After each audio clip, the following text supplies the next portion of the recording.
আসসালামু আলাইকুম প্রিয় শিক্ষার্থীরা, বাংলাদেশের সর্বপ্রথম পূর্ণাঙ্গ ডিজিটাল সহায়ক বই ইজি সিরিজের বাংলা প্রথম পত্রে এই বিষয়টির পক্ষ থেকে সকলকে জানাচ্ছি স্বাগতম। আচ্ছা, তোমরা সকলেই জানো আমাদের টেকনিক পাবলিকেশনের পক্ষ থেকে যতগুলা বই প্রকাশিত হয়েছে সবগুলা বইয়ের প্রশ্নের সঙ্গে কিন্তু কিউআর কোড যুক্ত করা আছে। তো ইজি বাংলা প্রথম পত্র বইটিও কিন্তু একেবারে বিকল্প কিছু নয়। এই বইটিতেও যতগুলা কিউআর কোড আছে সবগুলার সঙ্গে বা সবগুলা প্রশ্নের সঙ্গে কিন্তু কিউআর কোড যুক্ত করে দেওয়া আছে। তো তোমরা যখন আমাদের ওই প্রশ্নগুলা স্ক্যান করবে তখন কিন্তু একটা শ্রদ্ধেয় শিক্ষক বা শিক্ষিকারা এসে তোমাকে সেই প্রশ্নের টপিক কিন্তু বুঝিয়ে দিয়ে যাবে। তো এখন আমি যে বিষয়টা নিয়ে আলোচনা করব সেটা হচ্ছে যে আমাদের এই বইটি যেহেতু একেবারে ডিজিটাল বই, সেক্ষেত্রে কিউআর কোড যুক্ত আছে। এখানে কিউআর কোড স্ক্যান করলে তুমি পড়াশোনা করতে পারবে। কিভাবে কিউআর কোডগুলো স্ক্যান করবে সেটাই তোমাদেরকে হচ্ছে আমি এখন দেখাবো। তো যদিও যে এখন স্ক্যান করে দেখতে পাচ্ছ যে এখন স্ক্যান করেছো আসলে সে কিন্তু দেখতেই পাচ্ছ আমাকে, আমি এই কথাগুলো বলতেছি। তো যে পারো সে তো পারে, আর যারা পারে না তাদেরকেও তুমি সুন্দর করে বুঝিয়ে দিতে পারো। তো স্ক্যান করতে গেলে আমি কিভাবে স্ক্যান করবো, ধরো এই যে আমার কাছে যে ফোনটা আছে, তোমাদের কাছে যার কাছে যেই ফোনটাই আছে সেই ফোনটা তুমি হাতে নিয়ে হচ্ছে আমাদের ফোনের মধ্যেই আসলে একটা অপশন থাকে স্ক্যানের। যেমন আমার কাছে তিনভাবে এটা স্ক্যান করা যায়। আমার কাছে যে গুগলটা আছে সেই গুগলের পাশে একটা স্ক্যান কোড থাকে, সেই স্ক্যান করলে তুমি এখানে ধরলে সেই ফোনটা চলে আসে, মানে সেই ক্লাসটা চলে আসে। আরেকটা হচ্ছে আমরা যে ফোন বা ছবি তুলি, সেই ছবি তোলার সাথে সাথে সেই পাশে একটা স্ক্যান কোড থাকে। সেই স্ক্যানটা তুমি যদি ওই স্ক্যানের জায়গাটায় ধরো তাহলে স্ক্যান করতে পারবে। এছাড়া আরেকটা পদ্ধতি আছে প্লে স্টোর থেকে তুমি হচ্ছে তোমার অ্যাপটা স্ক্যানের অ্যাপটা ডাউনলোড করে রাখতে পারো নিজের ফোনে। তারপর ওই ডাউনলোড অ্যাপ থেকে তুমি বইটা স্ক্যান করতে পারো। এটা তিন পদ্ধতি করতে পারো। আমার কাছে যেটা সহজ মনে হয় সেটা হচ্ছে আমার ফোনে এই যে সামনে হচ্ছে গুগল দেওয়া আছে, সেই গুগলের পাশে ছোট্ট একটা তীর চিহ্ন আছে, সেখানে স্ক্যান করার যে পদ্ধতি সেটা আছে। তো আমি তোমাদেরকে একটু দেখিয়ে দিই।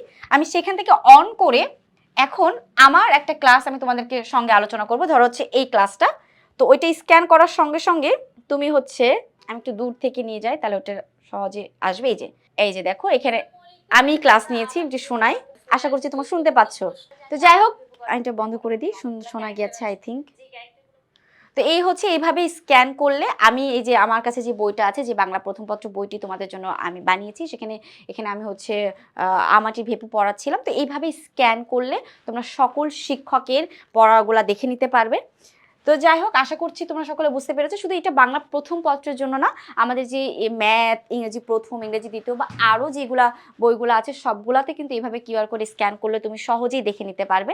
যাই হোক, আমি একটু জানাই দিব যে স্ক্যান কোড করার পদ্ধতিটা তো জানলে, এবার একটু আলোচনা করব যে আমাদের এই ইজি বাংলা প্রথম পত্র বইটার মধ্যে যা যা আছে সেই বইটার মধ্যে তুমি খুব সহজেই বুঝতে পারবে যে কিউআর কোড স্ক্যান করো, ফ্রিতে দেখো প্রতিটি। তারপর হচ্ছে প্রত্যেকটা ভিডিও করা আছে, যেমন অনুশীলনীর প্রশ্নগুলো আছে, সৃজনশীল প্রশ্ন আছে, এমসিকিউ প্রশ্ন আছে, জ্ঞানমূলক প্রশ্ন আছে, অনুধাবনমূলক প্রশ্ন আছে। তারপরে নাটক উপন্যাসের যে অংশটা আছে সেখানে বর্ণনামূলকগুলোর প্রশ্ন আছে। এছাড়া সব পড়াশোনা শেষ করে তুমি কিন্তু পরীক্ষাও দিতে পারবে। আমাদের অনেকগুলো পরীক্ষা নেওয়ার পদ্ধতিও আছে প্রত্যেকটা টপিক শেষ করার। ধরো একটা টপিক আমি পড়িয়েছি, একটা সৃজনশীল আমি পড়ালাম, ধরো অন্ধবধূ, এই টপিকটাই আমি পড়ানোর পরে ওইটা শেষে পরীক্ষা দেওয়ার সুযোগও আছে। শুধু যে আমরা তোমাদেরকে হচ্ছে হলো হলো পড়াশোনায় করাচ্ছি, কিউআর কোড স্ক্যান করলে একটা শিক্ষক এসে তোমাকে বুঝাই দিচ্ছে, ব্যাপারটা এরকম না। আমাদের এই বইয়ের মধ্যে তুমি হচ্ছে সম্পূর্ণ পদ্ধতিতে পরীক্ষা দেওয়ারও সুযোগ পাবে এবং সম্পূর্ণ ফ্রিতে। কিভাবে পরীক্ষা দিবে, গুগল ফর্মে এরকম একটা লিঙ্ক থাকবে, সেই লিঙ্কটা তুমি স্ক্যান করলেই সরাসরি তুমি 20টা 25টা ওই টপিক থেকে প্রশ্ন পেয়ে যাবে। প্রশ্ন পেয়ে গেলে তুমি ওই টপিকটার প্রশ্নের মধ্যে তুমি আনসার দিতে পারবে। যেমন অন্ধবধূ থেকে তোমাকে জানতে চাইতে পারে অন্ধবধূর মধ্যে কোন নদীর কথা বলা আছে, এরকম ধরনের প্রশ্ন এমসিকিউ থাকবে 20-25টা। তখন তোমাকে সঠিক উত্তর দিতে হবে।